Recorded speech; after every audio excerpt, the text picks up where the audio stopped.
You're tuned into RX Radio. Movement prescribed. Brought to you by Prescript.com. A personalized approach to keeping you healthy and making your best even better. Your hosts, Dr. Jordan Shallow and Dr. Jordan Ginta.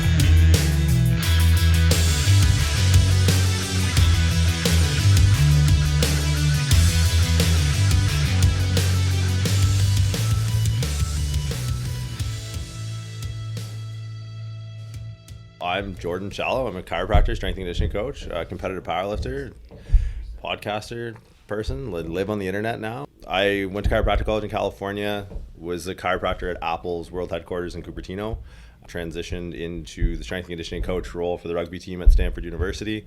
Owned 2 practices in the Bay Area and started a fitness company centered around the education space about 2 years ago.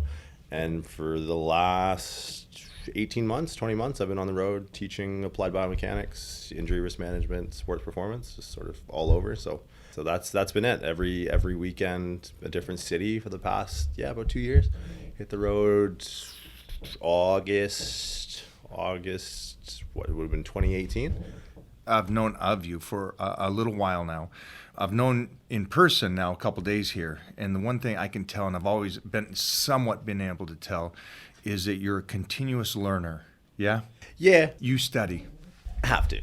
Because I think now, like, with the access to information, it's like, there's bad information, but really there's a lot of people on the cutting edge that are pushing the baseline. Like, I'm sure you've seen since you've started in this, it's like however many years ago, that like the base knowledge of like your standard gym goer has risen.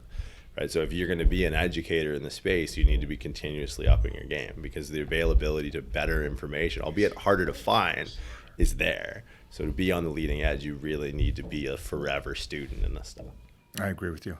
No, I appreciate that, because I know that a lot of old timers get stuck in their way. For me, I got the benefit of being the old timer, but also being with the nice new social media and influence now. And see both sides of the world, but you continue to learn and learn and learn. And I'm excited about your future, just because you're a pup right now, you're 29, and I cannot imagine the extreme knowledge you're going to have in another 10, 15, 20 years of just continuously doing this. Yeah, I think the biggest thing is the more you know, the more you realize you don't know, right? Like that Dunning-Kruger effect. So for me, I'm less and less sure, but like on the research end, you become less and less sure because you read more. But you, as we talked about the other day, you become more confident on the experience end, because you've done this and you've seen so many cases and you've seen so many things that you start to not shy away from, but you can gain a better perspective of the pillars of evidence. Like, a lot of people think research is evidence, and in my field, like, research is a big driver, but like there are no squirrels in this room right now. We're not going to say that squirrels don't exist, and that's where people, they just go the research route. That's the single lens they can look through, and then that myopic approach, and they don't have any experience of themselves or training clients. They become so certain in the one lens that they look through, because they're blind to they don't know what they don't know, and that's often in the experience end. So as you kind of transition, you're like, okay, I really don't know much, because you realize how much there is to know. But on the flip side of that, you end up with so much experience that you can start to categorize those experiences and be like, oh, okay, I've seen this before. We have a lot of mutual friends. Ben Pekulski, who's a great guy, and again, someone that continuously studies. Very knowledgeable, but continuously driving to learn more and more and more, which I love too. Here's the one big thing you were just kind of talking about. I want to see if we can help these guys out, all these guys that are watching this today. And you said something about research, and they get locked in on the research idea. If it says this in this magazine, that's it. There's no way around it. What can you kind of tell these guys about research relative to taking that research, applying it? I'm an old school Bruce Lee kind of guy. You know, martial arts was around for thousands of years. And then you have this one individual that was a kid at the time, comes in and goes, oh, no, this is all wrong.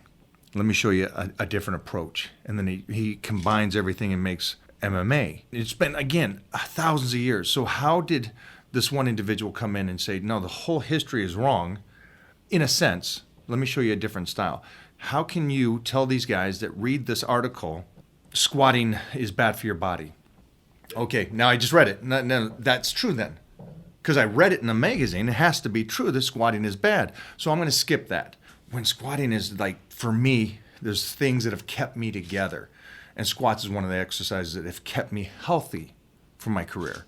So how can you talk to these guys and tell them, is there any kind of tricks that you come up with? Well, yeah, it's about interpretation, right? Like, you don't want to just read research. Like, I'll make a less than politically correct example to the Bible, and depending on where I'm presenting, I will or will not make this comparison. But like, you can read the Bible, and I think whether religious or not, like, there's archetypal stories in there that you can interpret and derive some benefit, regardless of your faith or denomination or whatever. And I think a lot of people who get a little too preachy on the research side are similar to people who might get a little too preachy on the religious side. That becomes their doctrine. But there's interpretations. Like, if you think someone lived in a whale and then, that's like, okay, that's a Disney movie. But you can interpret a benefit from that story, right? Like Jonah and the whale, you can interpret that. He was in a bad position, in a bad place, and so... Yeah, and that's like, Adam and Eve. Like, there's deeper meanings to be found if you want to look for it. It's the same thing with research, right? Like, a lot of people, they just read research. And there's a story in the Old Testament God, if you've ever, and like, I'm not super religious or anything, I'm just interested, so I've read the Bible a few times. And like, how is Heath Evans not here today? Man, we keep going. No. Like, there's like a story in like the Old Testament about like a bald guy who gets insulted by a bunch of kids, and God sends 2 bears down to like kill 43 children. It's like, okay, maybe that didn't happen, but maybe that doesn't mean throw the baby out with the bathwater, right? Like, there's a lot of meaning to be derived and interpreted from the Bible, again, regardless of denomination. Just like there's a lot of value in interpretation of research, but it has to be interpretation. There has to be a synthesization of what we'll deem to be facts. Like, I know the article you're talking about, The Squats Are Bad for Your Knees. It was published in 1961 in the Journal of American Physical Manual Therapeutics by a guy named Carl Klein. Right, I've read it, and I've read it in magazines over and over and over again. But if you actually take the time to download and find the full text from 61 and you read it, you can start to see confirmation biases laden within the actual research itself. Like, they were measuring valgus and varus forces. It means someone was just pushing on people's knees after they squatted, and then they drew a false equivalency. More laxity through valgus and varus is bad for your knees. Like, says who? You're testing post-competition Olympic weightlifters. There's so much to the mechanics behind it. Like, and I think when we were training yesterday, it's like, if you can understand the anatomy, you can understand the basic principles, then you can start to extrapolate and interpret research better. Like, people, if that's the only thing they have, then they have to cling to it. Where it's like, if like, okay, there's research about like hip thrusting versus front squats, or hip thrusting versus squats for sprint speed. This is one that I'll use as a case study for my students. Like, read this article and tell me what's wrong with it. It's like, well, the hip thrust moves the pelvis from posterior to anterior, and that's where our pelvis moves when we're sprinting, right? Show me a sprinter with a small ass. You can't do it, right? Exactly. I will show you. You'll show me a very slow runner is what you'll show me. So it's like, that's plain specificity. Now, in this research article, they used a front squat as an intervention. It's like, well, the front squat, if we front squat properly, there's likely minimal, like, if you throw your hips way back in a front squat, and if you've ever front squatted before, then you'll know that that's a really disadvantageous position to be in. Like, the bar's just going to roll off your shoulders. The whole point is to keep your pelvis underneath you and load your quads. So it's like, I give this to students, like, tell me what's wrong with this. Now I have to find a new research study because they're going to listen to this and know. But like, it's not even apples and oranges. It's apples to fish, right? And but someone who wrote that may have had a confirmation bias to prove that the hip thrust was beneficial against sprint speeds. It's like, well, because if you know the plain specificity of the movement, you can pick another movement that's going to be totally irrelevant, and then you can prove that this one is superlative to this one. So it's like, if you know the basic biomechanics, then the interpretation of the research becomes easier. Something I always try to talk about is just common sense. Magazines or websites or anything that's putting out information has to continue to put out information, or it's not going to survive. It's a magazine. I've always talked about that, like the eat grass and grow diet. I'm sorry? Oh yeah, eat grass and grow. It's a new thing. I couldn't make up anything else, couldn't come up with anything, so I wrote something. That's the whole concept behind magazines, is they're going to take something, change it a little bit, and try to come up with something. And a lot of the information that's out there gets diluted or misled in a way. And you use the Bible, and I always use like the law. The law is an interpretation. And that's why nobody wants to go to court. They want to settle because it's the same sentence for both sides, and they can argue it two different ways. And with exercising, it seems like there's so much argument about what's right and wrong when we're all just trying to do the same thing, is get better. Right. And so with that being said, coming into this and teaching these guys, everybody out here that's watching, the difference between what a compound movement is supposed to do relative to a secondary exercise. Yesterday, take an example, we did some bench press and some incline presses, and then we went over to some dumbbells, and then we finished off with some flies. Why so, and why in that order? Yeah, so the contrast, like the bodybuilder versus like the powerlifter, would probably be a good way to start in contrasting training muscles and training movements, right? Compound versus isolation, or compound versus accessory. Like for me as a powerlifter, my technique work is training muscles in isolation. Like I'm constantly practicing the skill of squat, bench, and deadlift. But when my squat, bench, and deadlift break down now as an advanced lifter, it's going to be because of weak triceps in a bench press, or weak delts in a bench press, or weak pecs in a bench press. Whereas an early adopter to training a movement, it might just be a lack of coordination within the movement itself. So defining, breaking apart like who's performing which one of these movements. Like you have a novice powerlifter, a novice bodybuilder, an advanced powerlifter, and an advanced bodybuilder. Like failure for all four of these categories is going to be different, right? For novice, it's usually going to be technical error. Like you can't really grow your biceps until you understand that there's a skill to a bicep grow, just as there's a skill to a bench press, just as there's a skill to a squat, and there's a skill to a quad extension, right? So once we've kind of broken up, okay, who it is we're talking to, we can start to address what the benefit of training compound versus training isolation would be. And I think a lot of people, again, they get dogmatic, right? Where bodybuilders just going to do isolation stuff. Right, like, oh, I don't want to squat, it's bad for my back. It's like, well, you know, we're meant to do that, and like good performance and good aesthetics often go hand in hand. Like some of the best looking bodybuilders I know are also the most functional bodybuilders. It's a guy who have, you know, the disproportions are often a representation of asymmetries in performance, right? Like disproportionately, you know, if you have a weak midsection, you'll probably have small lats. If you have like a weak serratus, you'll probably have small lats. If you have like an unstable pelvis, you'll probably have small quads, right? So breaking apart muscles and movements, you need to realize that like a lot of times it comes down to the medium, right? Like if you're going to use a barbell, train it to build strength and make that be your primary movement. If you're going to use a dumbbell, probably make that accessory. Like that's not necessarily going to be like you were pressing, 175 dumbbells. Like that's insane. But more insane was the 405 barbell incline press you did prior to that, because that's going to be the heaviest potential to loading the nervous system. Then all of a sudden we go from, I went from challenging movement to challenging muscles, right? And that's going to be the difference between training compounds and training isolation. It's like, is the goal to move the bar A to B? Then you want to involve as many muscles as possible. Is the goal of the movement to train the pecs? Because that's going to be totally different adaptation. Right, and the way we set up for the exercise, like if you're trying to challenge your pecs and I'm trying to challenge mine, we might have totally different angles on the incline. We might be using different implements. I might be better off with like a cable because I need to create a lot of internal rotation to align my humerus with my sternum angle, where you might want to use a decline press or a flat press. So I think there's certain rules to training movements that we need to consider. Like, look, gravity is a constant. I don't care like where you're from, what color you are, that gravity is going to pull to the center of the earth. So making sure that we align ourselves in the most efficient way possible to train movements and purposely create inefficiencies to train muscles. Because we want to make things, if you're trying to train a muscle, an origin to insertion, try and make it as hard as possible so you have to use as little amount of weight as possible. Because as you start to scale that strength in isolation, you're really going to start to be able to scale your progress.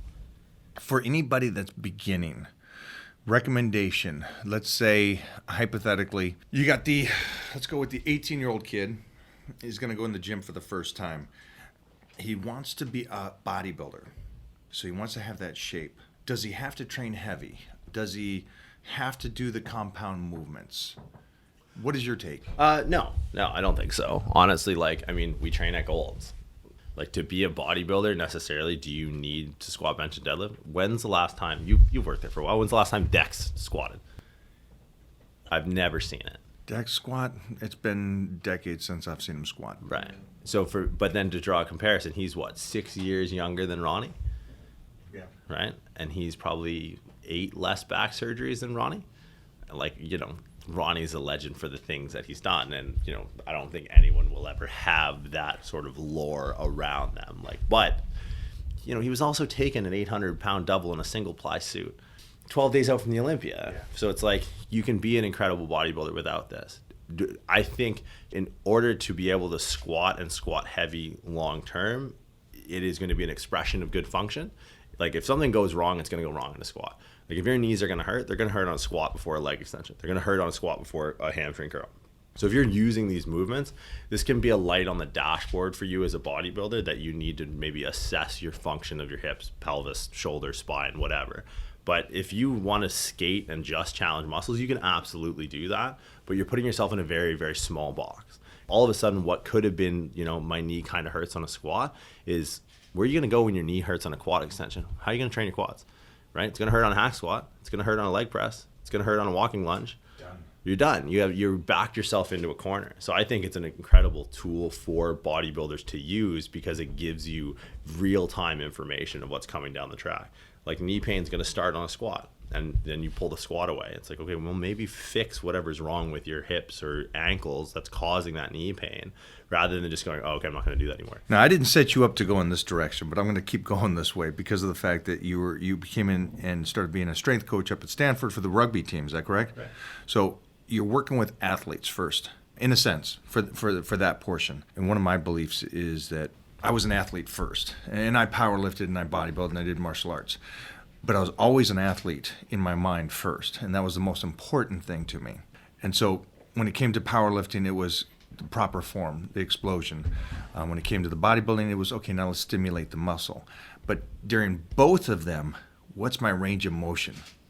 How can I put myself in the strongest position, move the most weight? And then how can I put myself in an awkward position and still move a good amount of weight in a weak position? So that way I can continue to do this for a long period of time. And again, go back to the point of knees feel good, hips feel great, lower back's good, all this is fine. I can keep doing this. For you, what is it that if the kid walks into the gym 18, they're both 150 pounds, they got to put on size, again, both just start stimulating the muscle, or is there something that we can kind of teach them outside of form, outside of just building muscle, about connective tissue or bone density or nervous system and those kind of things, to where we can enhance them athletically? Yeah, I think a lot of people don't realize that, so stress is what we'll call an aggregate. So your body has a physiological response to stress. And stress is training, but stress is your cell phone bill. Stress is your mortgage. Stress is the guy who cut you off in traffic, right? We only know one physiological response to stress. And if exercise is meant to be a quantifiable stress that we progress over time, knowing how to cope with stress physiologically, psychologically, that would be where I would start with an 18-year-old, because that's where most 18-year-olds don't look. They don't realize that their SAT score, I don't know what the SAT score is, 18? I don't know. Is that too old? 16? Yeah. Back when I took it in 1932, see what happened. Right. But that would be the biggest thing that I think needs to change in the shifted mindset, because I could sit here and be like, well, we could do plyometrics, we could do isometrics, we could do all this other training related stuff that you can probably find somewhere else on the internet. But understanding look, I was a strength and conditioning coach at one of the most prestigious universities in the world. I had two players that would come into our session, that their professor they had before was Condoleezza Rice.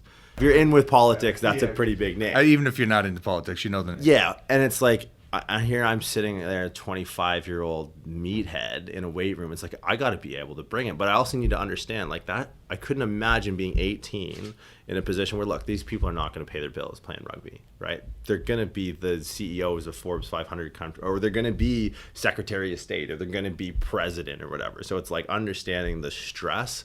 It's look, some days where it's you just came off a road trip. It's middle of the season. You're in a business undergrad, and Condoleezza Rice was your last professor, and you have a paper to write tomorrow.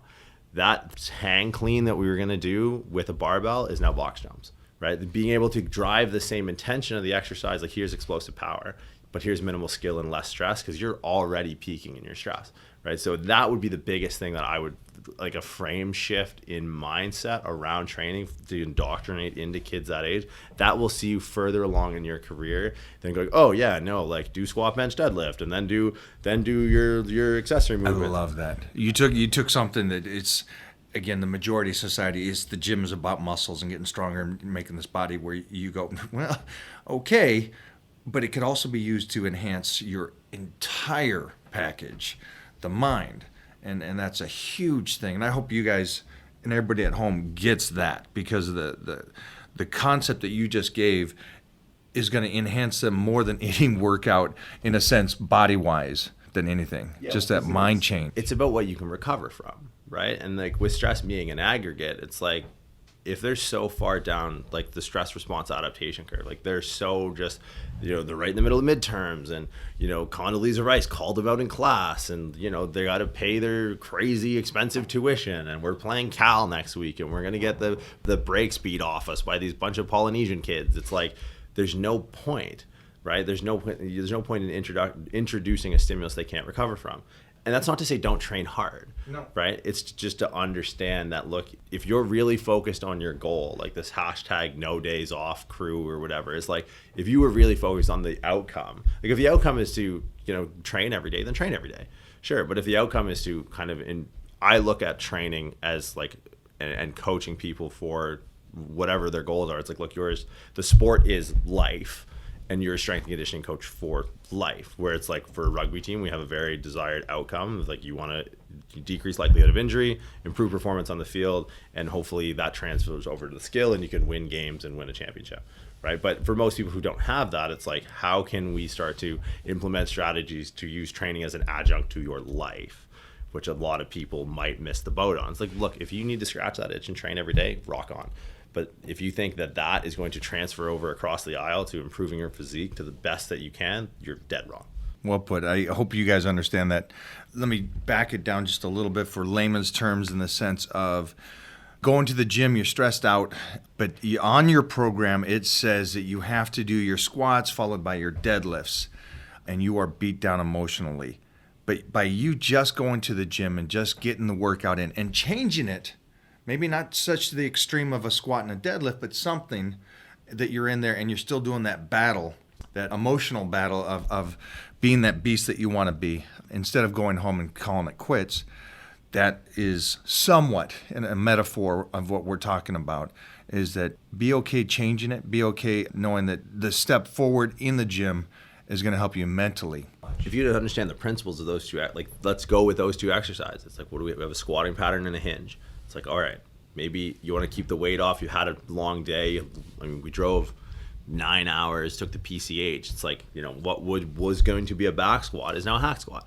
I still, blind by the end of it. Like I was seeing stars at the end of it. Like that's what I'm after.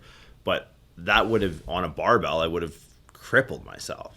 But it's like, all right, I need to go in a place where like I was sitting for 9 hours on this drive, maybe having, an unstable spine under load, probably not the best. I'm going to go to that hack squat in the corner and I'm going to put plates on it until I can't walk. How can you calm down the beast in the corner? Because in this stage, you're the coach. But how can they coach themselves? Because they're just such animals and they want to go in and they train every day. And they're getting ready for this powerlifting meet. They got 8 more weeks. And again, they got to put the weight on their back today. How can you talk to them and say, let's, like they say, fight another day. Let's go in and do something. But let's not kill ourselves, because this is where the injuries come. Because I don't think people realize that your body's in a weaker state when you're stressed out, when you were beat down emotionally at work or with the family or the bills we go back to. You're in a weaker state mentally, physically, and then you go into the gym and you still try to push those same numbers that you pushed when everything was great. How can they calm down? How do they question themselves? What do they need to ask themselves? The importance at this point? Well, that's like, I think it's always being goal oriented, right? Like if the goal is to put up a big total on the platform, what would like risk benefit ratio of going in and tearing a muscle by trying to, fully send it on that day where you don't feel up for it? Like if you can, when I see people make hastily decisions that are counterintuitive, but in the short term, like they satisfy this like, I'm so frustrated with everything. It's like, yeah, but dude, you haven't slept in 3 days. Right? Like you can crank the Red Bull and turn on the 5-finger death punch or whatever your angsty music is, and you can go for it. But is that the same? Is that the is that the behavior of a person who really wants to put up a big total in 8 weeks? Or is that the behavior of an angsty child who wants to prove how mad he is at the situation that he's in? Right? It's like, if you can get really clear and honest with yourself, then you'll make better decisions. Like, because look, I've torn a pec and quad clean off the bone. And by turning on Smashing Pumpkins and saying, I don't want to be a guy who puts up a big total in 8 weeks, 6 weeks, 2 weeks. You've lived it, you've done it. I could see why you were the coach and why you got that position, mostly at a school like Stanford. If you guys don't know, Stanford is an extremely top-notch school. But the way you speak about this, and again, it starts and it stems from your mindset, picking and choosing what's the most important thing. Continue forward. It's always about going to the gym. Maybe you agree or don't agree. Do the least amount of work possible, but still get better. Not to go in and destroy yourself. And it's a tough thing, because I remember being 20. I remember if I can train longer than everybody, if I can lift more than everybody, then obviously I'm better than everybody. That's not the case. That's the case for that day, but you can't keep that, that continuous mindset up. So the way you put things and break things down, I love it. Well, I think there's a flip side to it, right? Like, because you've done that. You were 20 years old. And you've stayed in there longer than anyone else, and you did more reps, you did more sets, you did more weight, and you walked out and you're like, yeah, fuck yeah, that was awesome. But like, you, in the continuum of your training, you realize now like that's not the play. But it's only because you've gone there. And so this works two ways. Because I've gone there and I've torn stuff off the bone and almost cut my head off with 200 kilo bench press and 661 squat on third rep, tore my quad. Like, because I've gone there, when I say, hey, scale it back, I'm gonna get more buy-in. But at the same time, when I say turn it up, and you have a good program set in place, I'm working with an athlete, and it's, we're in the middle of the off season right now. Like, NFL camps are going to start spring training in April. Like, I got a few guys now that like, look, when I say go, right? There's no timidity, but when I say pull back, you pull back. Right, because I've been there what I should have and I didn't, and I pay the consequence. But a lot of people who don't have that experience, they just focus on when, like, oh no, we don't want to overtrain. It's like, yeah, no, that's something for sure. But then because I have overtrained to the point of injury, I can be timid and say, no, not now. But when I put on the other hat and say, listen, dude, now's the time, you better march. I call that my leash off. I do the same exact thing, and we didn't plan this conversation, guys. We're just free balling. I will tell them, this is the stage where we pull back, this is the stage where we relax. I'm going to ask for the leash off, and when I say leash off, I need your 100%, and I don't want to hear nothing. I don't want to hear you gripe. I don't want you to say, hey, I'm tired today. I don't want none of that. During this portion of time, we got 8 weeks, blah, blah, blah. And so I love it. It's the same kind of concept. There's going to be a lot of times where we say kind of pull back. And it's a give and take. Obviously, if we were working with the individual itself, we'll be able to say, leash off. Okay, this one day we can't go to leash off, but the majority of it is. And you've been injured in a stage completely, the chest and the quad, with those kind of numbers and stuff. This is a great transition right here. How, from those injuries, did you continue forward instead of saying, well, this ain't for me? For me, it wasn't even an option, right? Like, I tore my pec preparing for the Arnolds 2 years ago. Tore my quad preparing for a meet after that. And it's like, it wasn't even a conscious thought. It was the first thing. I got hit by a car 5 years ago on my bicycle. Well, but it's like, I remember going home as I tore my labrum and tore my bicep tendon, tore my rotator cuff, separated my AC joint. And like, I was like, okay, I can still do bicep curls. So I did bicep curls. And there's something to that. Like, I think there's an intangible to it, right? And that's something that when you talk about like athletes and we get to work, we're lucky in the sense we get to work with professional athletes, like that's the X factor, right? Like, the epigenetic expression of, look, there's a bullet in the chamber, but the training will pull the trigger. And that, I think, is the biggest thing, is like that mindset behind, like I said the other day, like the dog's got to hunt, right? Like, some people, that's the fork in the road. Like, some people have it, some people don't. And that's up to you to figure out basically whether or not how much you love to train. And that's really it. Like, it's nothing more. It's not a beating of the chest, masculine, like how tough are you? Like, how bad do you want it? It's like, how much do you love it? Like, how much? Because for me, it's like, that's all I've done for 15 years of my life is lift weights. That's every day. What are we training? Or when do I get to train next? So that's a tough question to answer for people, because it's a question they can only answer for themselves. Because I think passion and motivation is you found what you love. And that's no question. And obviously, when you get injured like that, it was not a question of I want to choose something else. This maybe isn't the right thing for me. You were like, no, get better, keep going. And that's true passion in my eyes. For these kids that are out there and they want to do this kind of lifestyle, but they're focused on it being the visual or the number. I'm going to be famous because I'm going to lift a lot. I'm going to make a lot of money because I'm going to look good. What can you say to those kind of kids that it's the one route to the fame and fortune relative to, because I'd like to know what goes on in your mind when you're lifting. What is it that gets you from you're traveling down from the Northern Cal 9-hour drive to coming in to train with me and waking up at 3 o'clock in the morning to do so? What is it that goes through your mind and how you feel during the workout and then you leaving? I think like we're the same age, so we're probably like the last generation. You're much more mature than him, though. I'm probably the last generation of lifter to come through and start lifting without social media.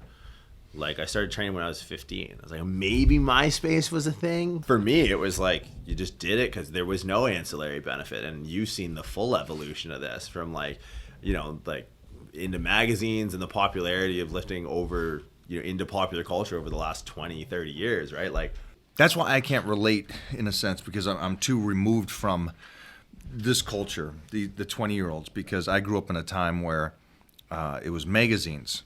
And so lifting for me, learning disability, my reading and writing was so abused in a sense that I needed something. And that was the battle I had, the lifting. So it wasn't for fame and money.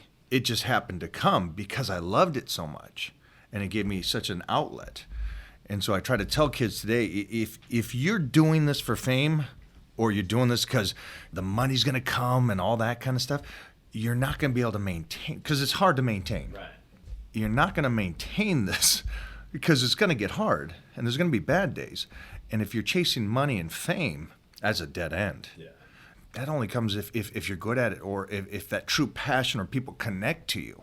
I think you have to assign meaning to it. Like, and the money is whatever, transient, the lifestyle, it could all be gone tomorrow. Like, but that's the thing. Like, if Instagram went dark tomorrow, we'd be in the same place. We'd be there at 4 a.m. I'd probably roll in at 4:30 and like let you guys do your half-hour warm-up first. But like, listen to this, because this is more important than anything. Yeah, because I think like that's where, like, if you can assign a meaning to it, like, and look, in the early stages when I started training, I remember getting muscular development and like the silver color one with Cutler after he won the fourth Olympia. Like, everyone knows. Like, I was like, yeah, that was like my motivation to go to the gym. But now it's like, I don't know. I think my mom bought a magazine, a Muscle and Fitness I was in last year, and that was probably the first fitness magazine I've owned in, 10 years.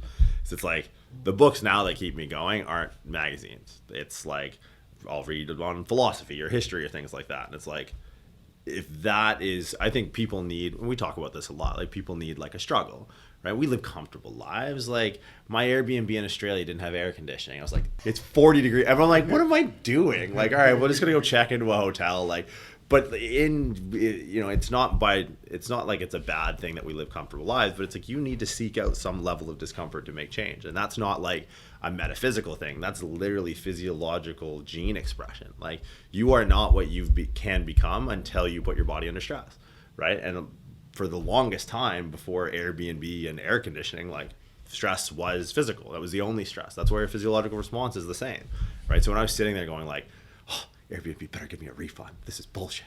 It was like, all right, is this really a problem? It's like, no, it's not a problem. So like I've created situations like literally when that 441 pound bar was like coming from my throat, it's like, I could die.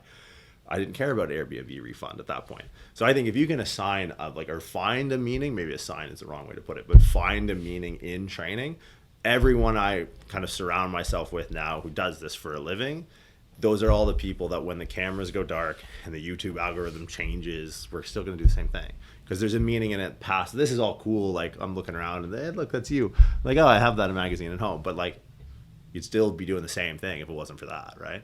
And that's a hard thing to articulate because like we don't know what it's like to be indoctrinated into lifting in that way.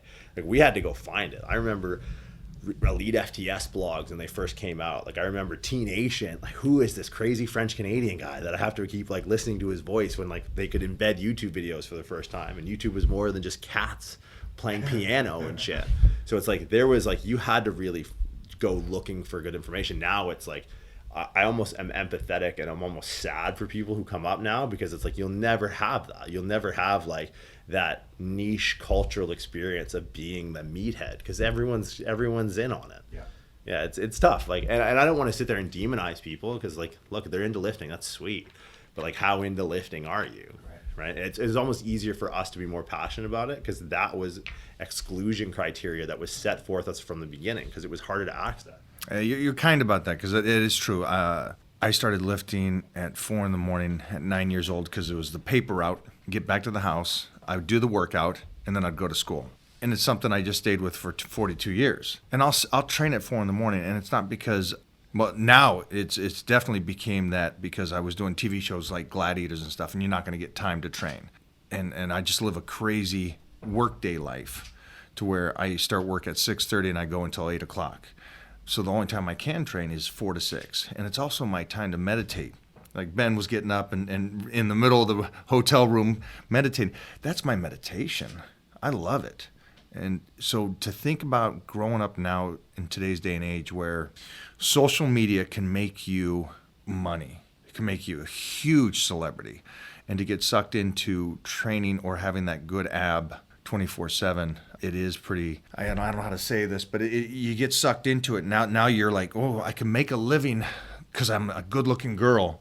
And if I keep putting up body shots, I'll keep building this thing. And now I got 3 million followers. Yeah, if it goes dark, really, truly, what will you continue to do? Because it's going to be tough. It's going to be a soul search for the guys with the good abs. And now, was I doing it for me, or was I doing it because of becoming famous, or the girl that keeps putting the one shot out there every day? And it's for me, it's impact versus influence. Like you can, regardless of whether or not you utilize social media to monetize, if you provide people value and you have impact over influence, you will continue to make money regardless of social media.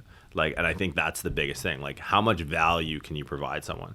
Like, you have all these lights and cameras and he's sitting here pretending to do something on the computer, but there's a value to be had here. Like, you're not like, you know, this is going to go out on the internet and people can do with it what they want, where it's like, yeah, you got to have, I think now it's the stakes are raised higher because you kind of have to have both. Like, I'm not going to be the strongest guy in the world. I know that. But when I compete on a powerlifting at a competition on a platform, I'm not competing against the other guys. I'm competing against all the other educators out there. So it's like when I've been at meets when the US Open 2 years ago, I competed against Larry Williams. Now, like, Larry Wheels is like the biggest deal in the world as far as powerlifting goes, but I wasn't competing against Larry. How the fuck could I compete against Larry Williams? The guy benches like 700 pounds. Like, I can't do that. But I'm competing against like other educators who might get contracts that I'm bidding for with major corporate gyms across the world. It's like, okay, I need to be stronger than that guy, right? And I need to prove that I can continuously provide value. And the way you do that is not by bringing yourself up. It's like, yeah, you can take your shirt off and do that, but it's doing stuff like this and trying to raise the bar for everyone else. Like, I think that's where, because I'll get questions now like, oh, like I want to travel and do what you do. It's like, that's great, but what have you done for anyone else? Right? A lot of people just get too focused on themselves when they start to enter into this business. And it's like, I mean, you're chatting with a ton of people right now. And it's like, for what? To help them, right? That's, you know, you could be sitting there petting the 4 dogs in the other room. That's what I'd be doing. But it's like you're providing value. And I think that's when we all come down to why this has turned into a career, that's the default answer. It's like you want to help people. And if like you're just the only person you want to help is yourself, then yeah, you can ride the algorithm and do your paid spend on your ads and make your money, but that's easy come, easy go. If you go the route of providing value, you'll always have a job. So if you guys are watching this, the one reason why I know what he's doing and how he's giving knowledge is because I'm going to probably argue with anybody that you understand the to put a program together, a nutrition plan or a training plan. I'm confident that you could do an incredible plan. I'm confident that you could take somebody that was just starting into powerlifting and you could take them all the way to the nationals. But the one thing that you went to talking about training and compound movements or secondary or anything is that you went to the mindset. And that to me just says that you are out there and you are actually really helping people and stuff, because it's the mindset. Get that in control. The rest is kind of, we'll study and we'll learn and we'll grow together. But you get the one thing done. So that's a beautiful thing. I think that shows kind of like who you are in your soul.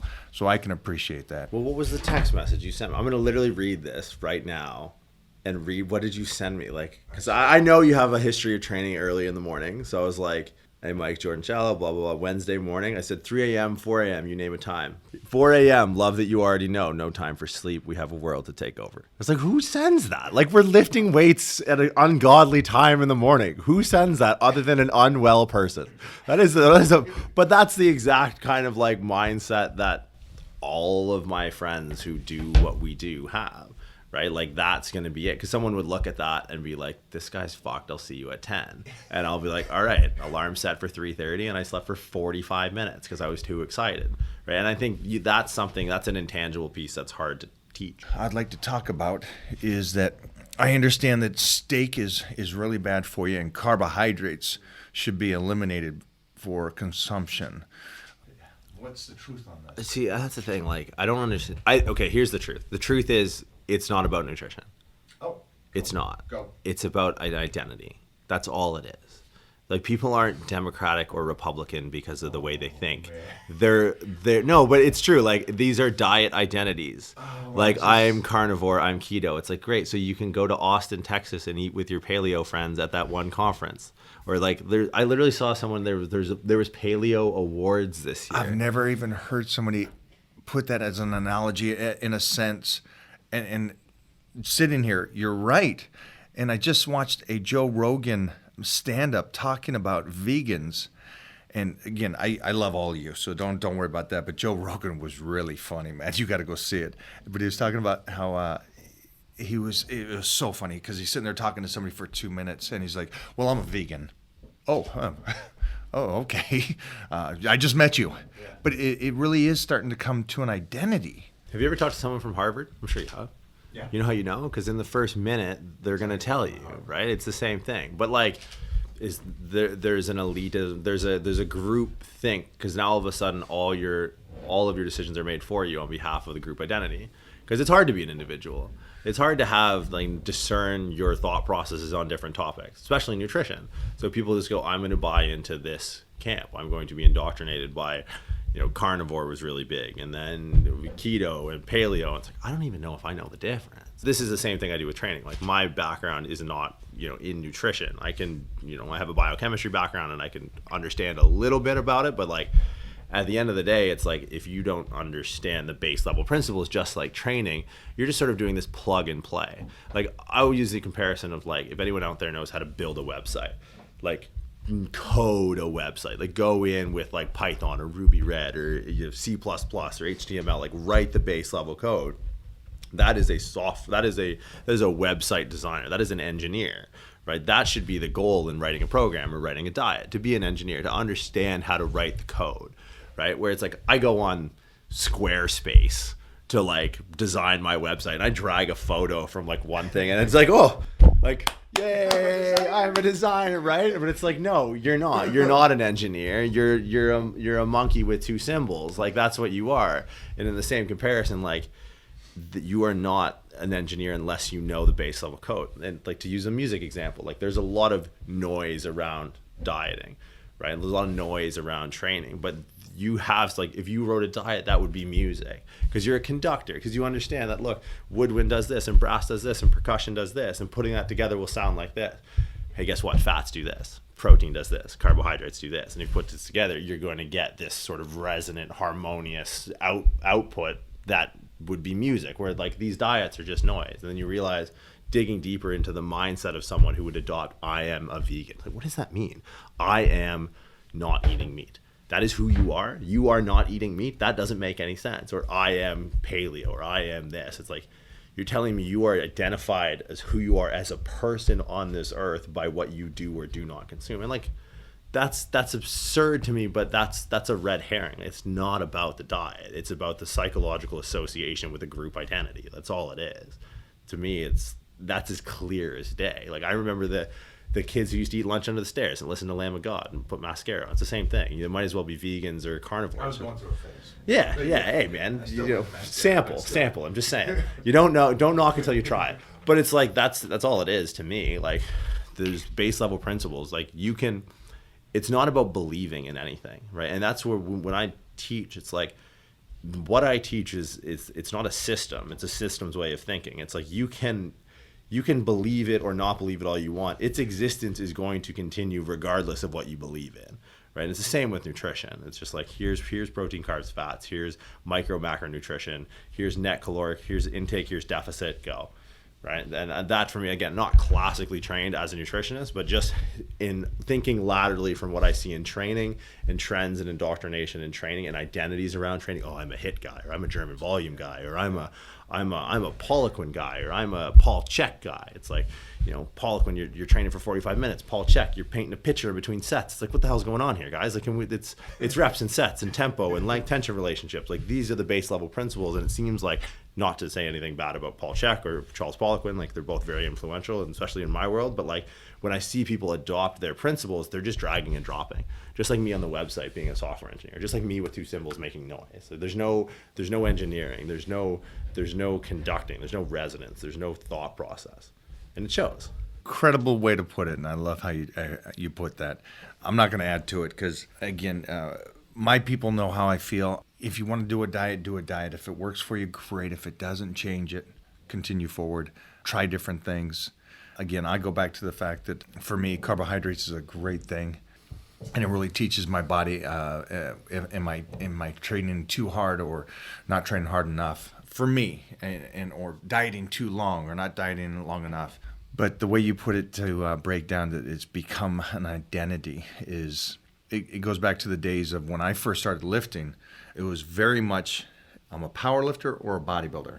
And so when I started lifting and I competed in 1983, was the first show, I was training with who, again, I thought were just strong guys. I didn't know they're the strongest in the world. Doyle Kennedy, Doug Furness, Jeff Magruder.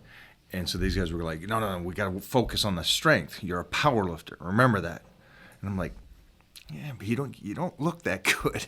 I like how those guys look. I want to be a bodybuilder. You can't do both. And it's that same sense for you guys out there, man. Don't identify. Don't jump the bandwagon. And again, you made a point that was great. It's hard to be the individual.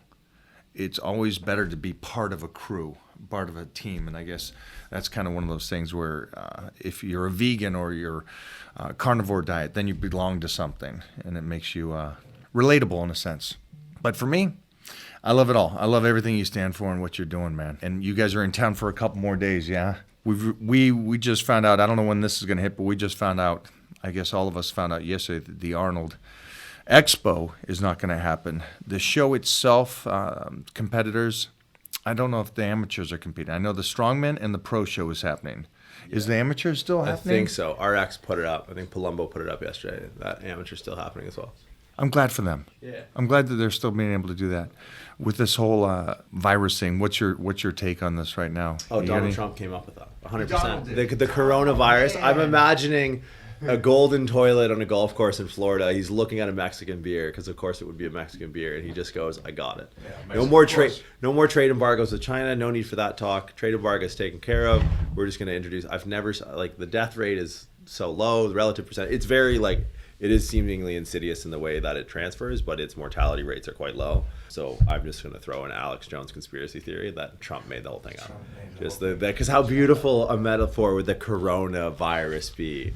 I just imagine the red tie down to the floor. He's taking a shit on a gold toilet on a golf course. He goes, problem solved.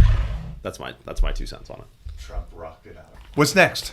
What's next? We are headed back up to San Francisco for some more work this weekend, then off to British Columbia, so in Canada to teach a course, then over, hopefully, fingers crossed, to the Australian Arnold's in Melbourne on the 17th. We'll be presenting with Eddie Hall, World's Strongest Man, and then, I could do the whole year if you wanted to. We'll spend a month in Australia. Great. Yeah, Eddie's great.